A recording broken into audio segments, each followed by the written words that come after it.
Welcome on into the All Aussie Rules YouTube channel. We've got another video coming your way today, and it's another season review. This one is the Adelaide Crows 2025 season review. As each team gets eliminated from season 2025, we are doing a season review on each of them, going through some of the key stats, how their season went, a look at all their players, and a little bit of a look at what's to come for them over the next few years. So that's the plan for the Crows today. There's plenty of other ones already done up on the channel. This must be like all but 4 will be up on the channel by the time this one goes out.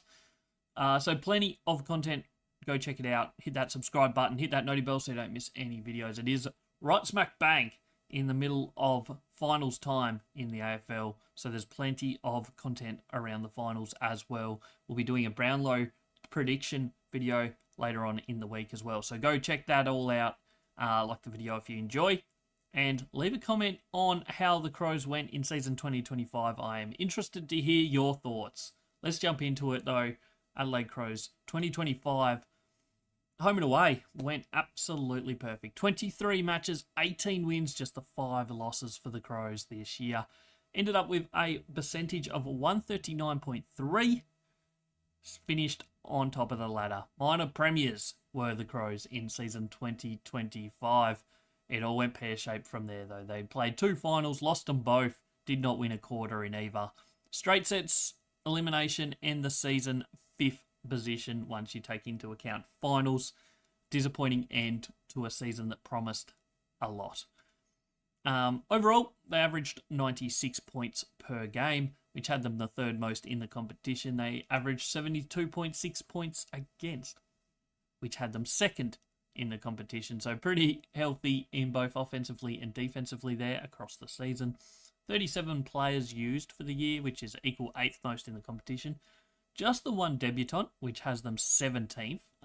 There's only one team that did not have a debutant this year, and that was Hawthorn.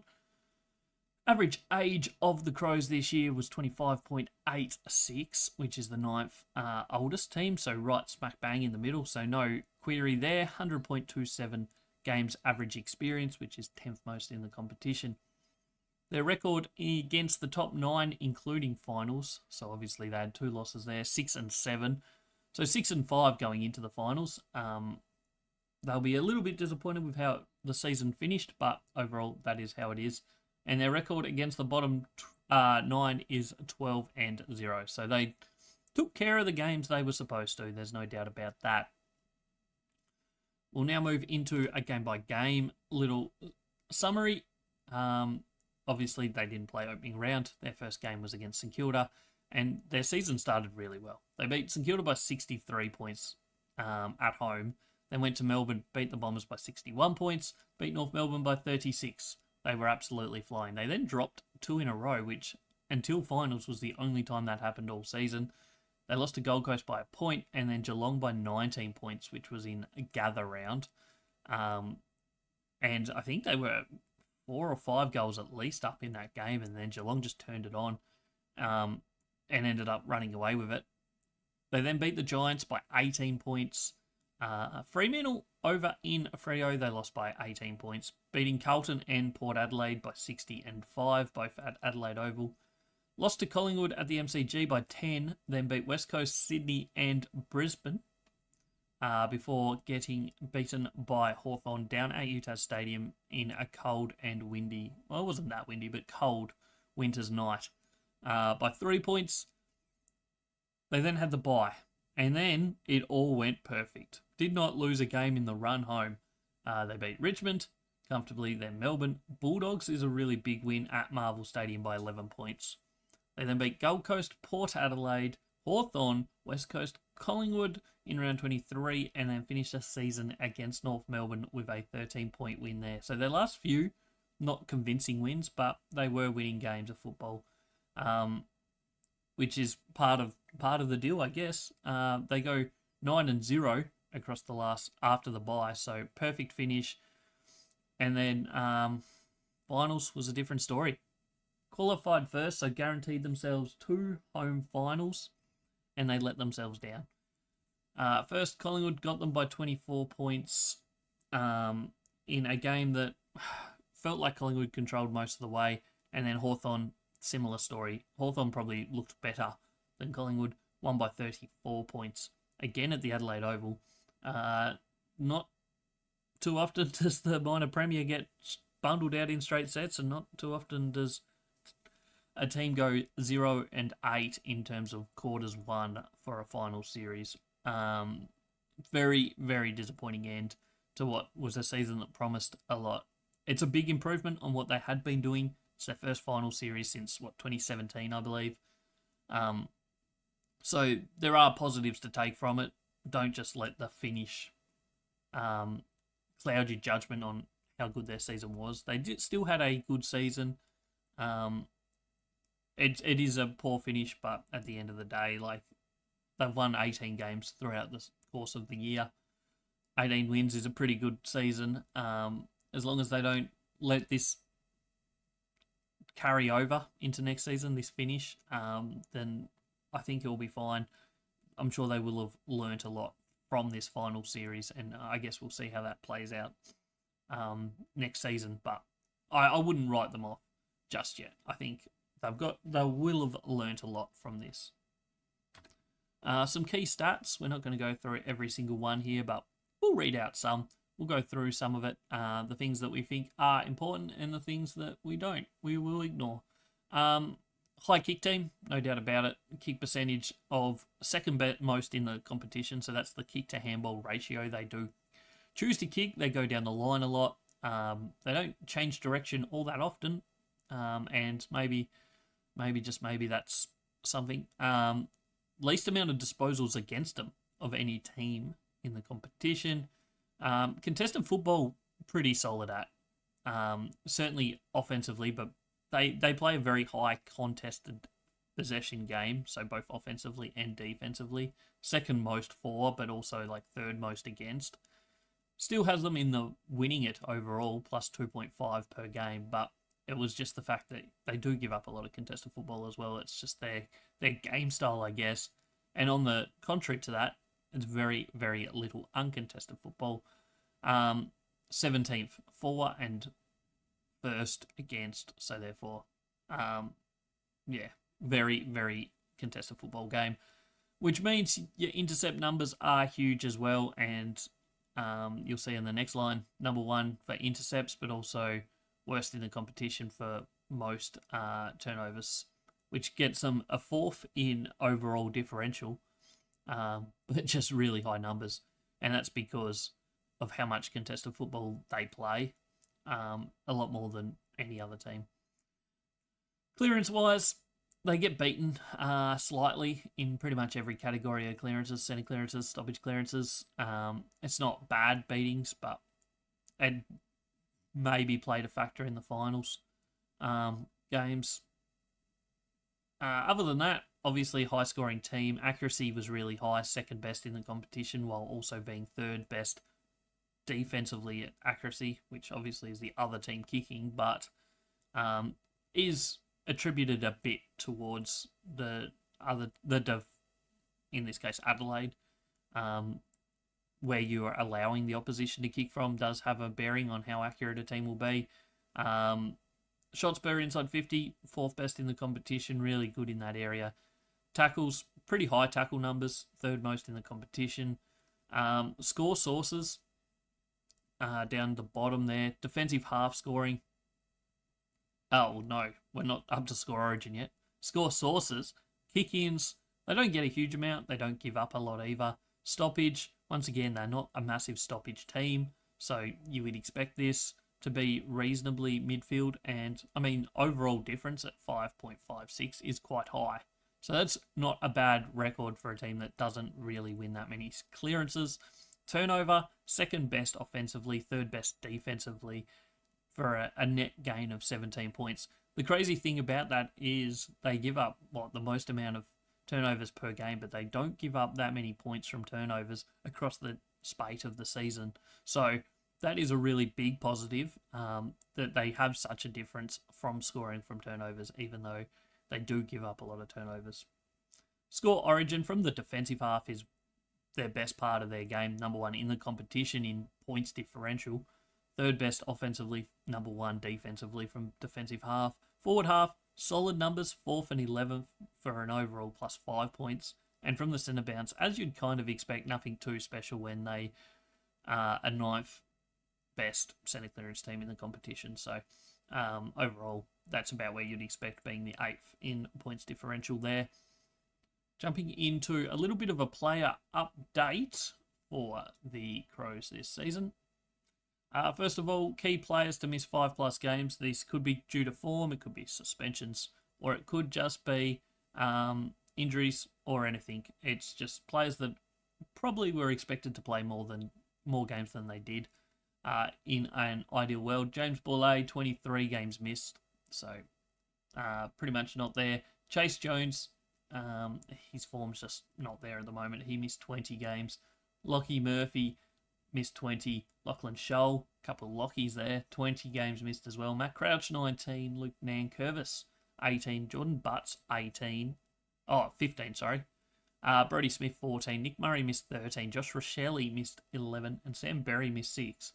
So overall, I don't think there's that much class that missed that many games. I think overall their best team was out there most of the way, comparatively speaking, compared to other teams. We're going to go position by position shortly, but you'll see that pretty much most of their team across the board has played at least 20 games this season. Moving into players that were on their list in 2024 but not there this year. So these are non-delisted players, so I ignored the delisted, but the players that were there and aren't is Elliot Himmelberg, who went to the Gold Coast and got injured before the season started, so he didn't even get a game in, and Rory Sloane, who retired. Moving on to position by position, starting in the backline with the defence. General defenders first up. Rory Laird made a move to that back flank this year after being mainly midfield last year. His rating overall goes down a bit, but you expect that when you move off the ball. When you're on the ball, you get plenty more opportunities to get the ball. Still really high rated, 9th highest rated general defender in the competition. He had a really good season, in my opinion. He was good. He was very good. Brodie Smith, he's one of the ones that missed a fair bit of football, but played pretty well while he was out there. He played 11 games. Pretty high rating compared to last year. Went from 69th best general defender all the way up to 36th. So pretty solid year there. Wayne Malira, he goes from unranked to number 46. A solid season. If he can maybe find a few more bits of his game, he could really explode. Mitchell Hinge, he went down. He's one of the one players on this Adelaide team that went backwards in terms of rating from 16th best to 55th. A lot of that's to do with the fact that other players took that sort of role. His role was more defensive this year. Max Michaelani, 21 games, similar rating to last year, and Hugh Bond just played the 5 games throughout this year. Key defenders.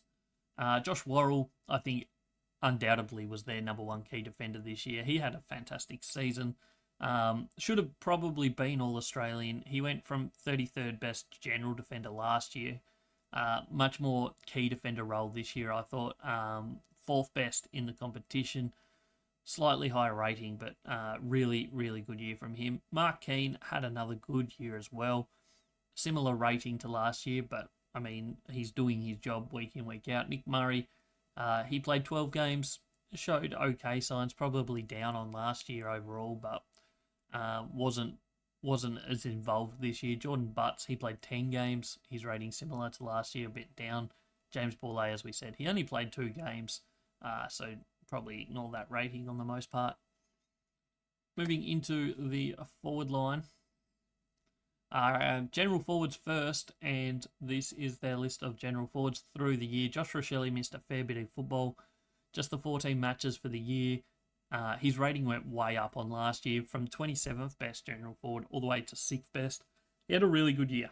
There's no doubt about it. He was their number 1 general forward. I know Rankin did play, certainly towards the end of the year, a lot more forward time, but he still rates as a midfielder across the year. Really solid year, though, from Josh Rochelle. Ben Keys, his rating pretty similar to last year. 7th best last year, 9th best this year. Really good year again from him. Um, he'll be disappointed with his final series. I don't think he had much input in either of the games, but he continues to be a really good general forward throughout the season. Alex Neil-Bullen, slightly down on his previous year's work, but first year at a new club, he was very, very useful and added a fair bit to this forward line throughout the season. Luke Pedlar played 9 games. His rating similar to last year, nothing too exciting. Zach Taylor played 17 games. Didn't have a huge amount of impact, I don't think. Braden Cook, 3 matches, nothing too special. And Lachlan Murphy played just the 5 games. His rating down on last year. The key forwards, a lot talked about this key forward lineup, the 3 big tools that Adelaide play week in, week out. It worked well for them through the home and away season, and everyone's blaming this for the straight sets defeat. I don't think that has anything to do with it. I think they just didn't play well enough in finals, basically. Riley Thilthorpe, absolute gun. He went up in rating. He's the number 2 rated key forward in the competition this year, from 4th last year. He plays a bit more ruck time than a lot of other key forwards, but he's an absolute weapon wherever he is on the ground. He really can change the game in very little time. So he is by far their most important forward and probably their most important player across certainly the back half of this season. Taylor Walker only missed a couple games throughout the year. His rating similar to last year. I think he was good. I think if he can put those numbers again together next year, you'd absolutely want him to go around one more year. There's a lot of talk about that at the moment, but I think he did enough and showed enough this year. Even in finals, still was contributing reasonably well. So if I was Adelaide, I'd be suggesting that he goes around again if it's in him. Darcy Fogarty, I think he was a bit disappointing this year, in all honesty. He's gone from 12th best key forward in 2024 down to 32nd best. It's not all doom and gloom. I just don't think he had as much impact as he had previous season. Chris Burgess played just the 1 game. Didn't see a whole heap, so not a lot to write home about there. Into the midfield line. Inside midfielders. First up, we have Jordan Dawson, their number 1 guy in there. 25 matches. His rating went up on last year from a 64 to a 68, so up 9 positions in inside midfield ranks. Maybe dropped a little bit late in the season. His overall season was pretty good. I think he'll finish up pretty high in the Brownlow medal as well. He was a very, very good player this season. He has talent oozing out of him, that guy. Isaac Rankin, we all know how his season finished. Just the 22 games in the end. Didn't take part in the final series. His numbers still solid. Not as good as last year, surprisingly. But I think that's to do with maybe going forward a little bit late in the season. He still was really good. 28th best inside mid in the competition. Jake Saligo, he ends up pretty solidly rated compared to last year. We maybe expected a little bit more of a jump from him after 2024 showing some really good signs. Maybe we thought he'd be pushing that 60 mark this year. Didn't quite get there. But maybe that's just how it is. I think he's still pretty young. We'll see him develop over the next couple of years. And if he can take his game to the next level, that would certainly help this Adelaide Crows midfield. Matt Crouch, his rating dropped a fair bit, just the 6 games this year. James Peatling in his first year at Adelaide played all but 2 games, 23 games. Rated a bit worse than last year, but probably played a little bit more outside. Probably also got more opportunity at Adelaide, which across the season didn't benefit him. It's typically pretty hard to start at a new club. A lot of players find that. So I think he will be better for this year, and we'll see how he goes next year, but I would expect that he will be very good next year. Sam Berry, he was solid throughout most of the year. Similar numbers to last year. That's probably where he is as your 4th or 5th inside mid. Harry Schoenberg played just the 1 game. Didn't even play 50% in that game. And Sid Draper, their first round draft pick from last year, he played 10 games. Showed enough. He was sub or subbed out most games that he played. I think this season will be massive for him. I think he has shown that he's got a lot of talent, and he will be someone that moves into this inside midfield role for them over the next year or so, and I would imagine will take that role really, really well. Outside midfielders, Daniel Curtin was their big find on the wing this year. Last year, he didn't play heap. He's rating way up on that, 12th best outside mid in the comp. He's in the conversation for the Rising Star. I don't think he, in my opinion, he probably doesn't win it, but he should probably be top 3. So a fantastic year from him. Isaac Cumming in his first year for the Crows after coming across from GWS. His numbers were a bit down on what maybe the Crows would have liked from him. He played 24 games. He was okay without really setting too many games alight. Luke Nankervis played the 7 games. He's rating well down on last year. Billy Dowling just played the 1. Lachlan Scholl played 5, was okay. And Chase Jones really struggled to have an impact in his 5 games. And then over in the ruck, Riley O'Brien, 13th best ruckman in the competition this year. He was 15th best last year. That's about where he is, I think. As a tap ruckman, he is one of the best there is. Unfortunately, there's a lot of other factors of a game of football for ruckman, and he doesn't affect the game outside of his ruck work all that much. Where you look at the best ruckman in the competition, they don't all do the same things good, but they all have multi-facets. You look at Brodie Grundy, he's going to be getting the ball. He's trying to get the clearances, the contested football. You look at Max Gawn, he'll be behind the ball or in front of the ball, providing a target, being that contested mark player. Luke Jackson, he's someone that can go forward and kick goals. He can play as a midfielder.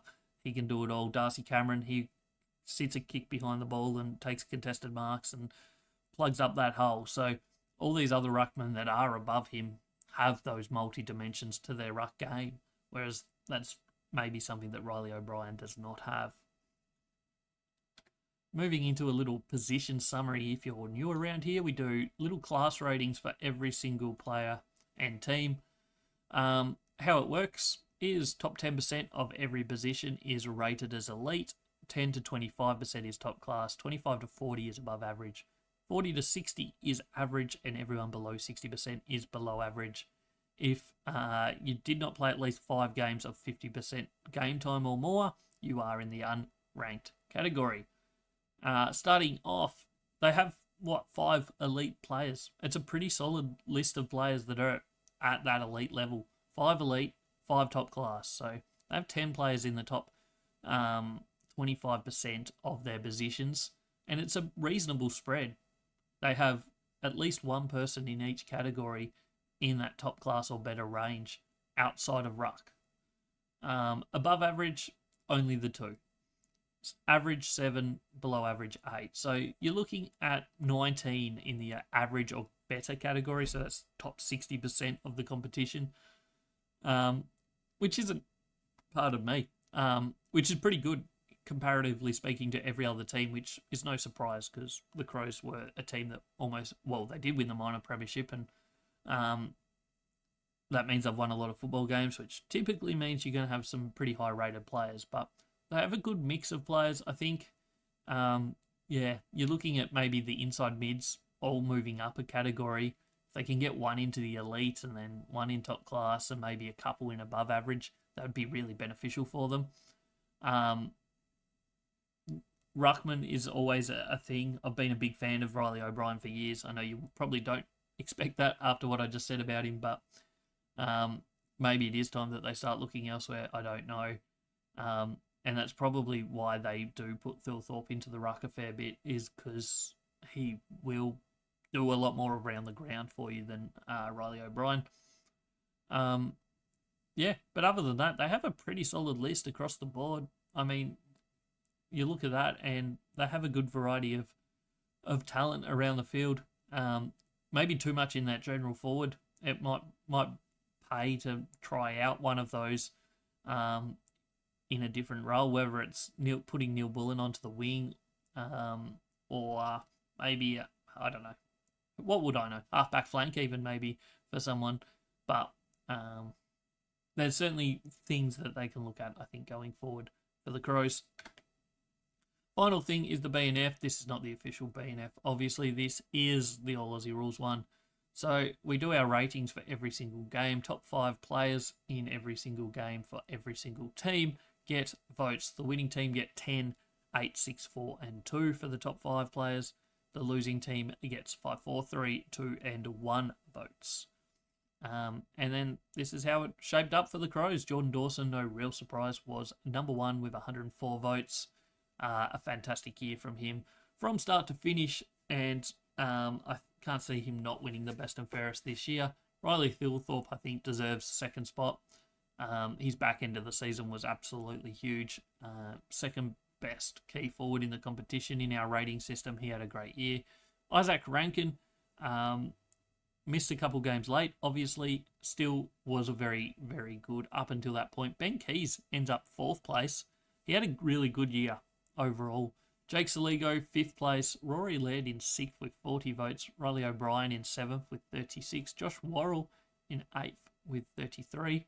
Neil Bullitt in his first year at the club got 32 in 9th place. Daniel Curtin, 24 in 10th. Mark Keane, 23 in 11th. James Peatling in his first year at the Crows gets 20 votes for 12th.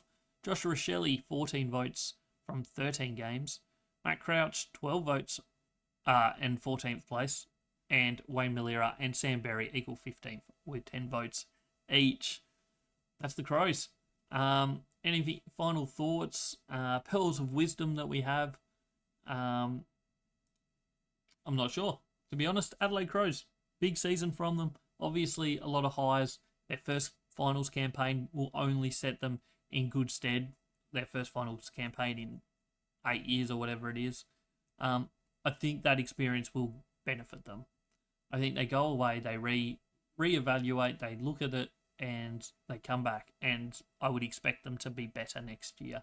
I don't know if they'll go minor premiers again, but I think you'll see better from them in the finals. I would imagine that it's a tough competition right now. That I know this year there was a big gap between the top 9 and the bottom 9.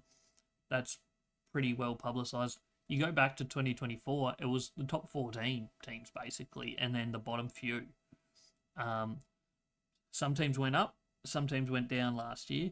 This year, there's that divide, but there's no reason why that some teams are going to go up and some are going to go down.